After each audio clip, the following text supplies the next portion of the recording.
एक छोटी सी झोपड़ी में रहता था। उसके पास खेती करने के लिए इतनी कम जमीन थी कि उसकी फसल को बेचकर उसे बिल्कुल थोड़े से रुपए मिलते थे।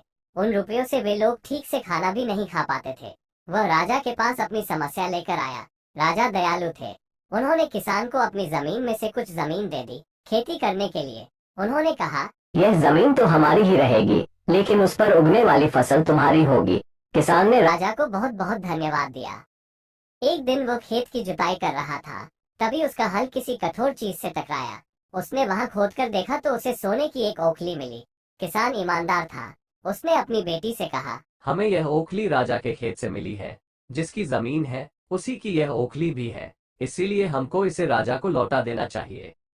किसान की बेटी बोली, नहीं पिताजी, आप ऐसा मत कीजिए। आपको सिर्फ ओखली मिली है। यदि राजा ने आपसे इसकी सोने की मूसल भी मांगी तो आप क्या करेंगे? आप इस ओखली को अपने ही पास रखिए। लेकिन किसान को ये बात ठीक नहीं लगी। वो बोला, जो चीज हमें मिली ही नहीं, वो मांगने का राजा को कोई अधिकार नहीं है। वो राजा के पास ओखली लेकर पहुंचा।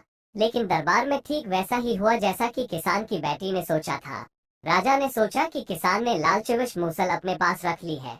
किसान बेचारा सोने की मूसल कहाँ से लाकर देता। नतीजा ये हुआ कि किसान को जेल में डाल दिया गया।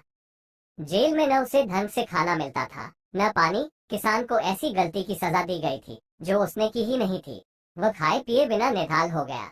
लेटे लेटे वो रोता रहता था और कहता था, बेटी की बात मानी होती, काश मैंने अपनी बेटी की बात मानी होती। एक दिन राजा ने उसे ऐसा कहते हुए सुन लिया। उन्होंने किसान से पूछा कि वो ऐसा क्यों कह रहा है। तब किसान ने राजा को पूरी बात बताई।